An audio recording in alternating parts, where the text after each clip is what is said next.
Good morning, or whenever you watch this.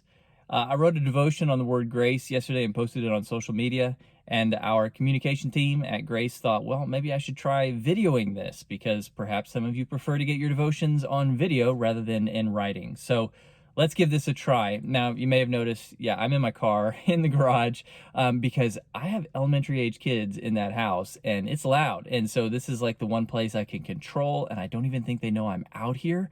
So we're going to give this a shot. So, the word of the day, and really every day in the Jennings household, is grace, which means undeserved favor or unmerited kindness.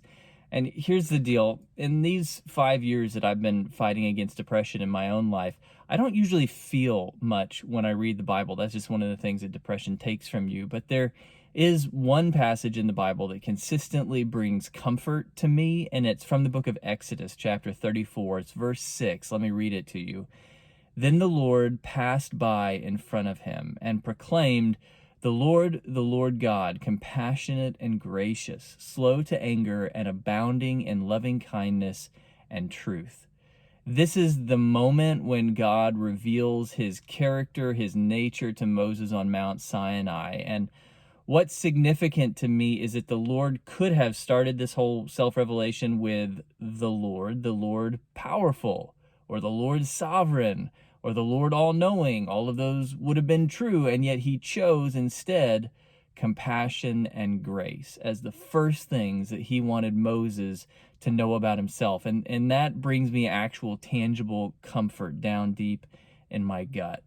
So, confession, it's Wednesday, and I have already failed to live up to my personal expectations of myself as a newly minted homeschool teacher and stay-at-home pastor.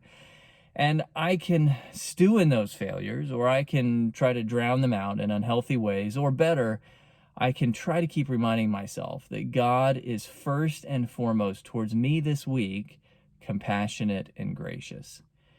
And so, if God's first response to me in this overwhelming week is compassion and grace, then maybe, just maybe, my first response to myself when I fall short should be compassion and grace.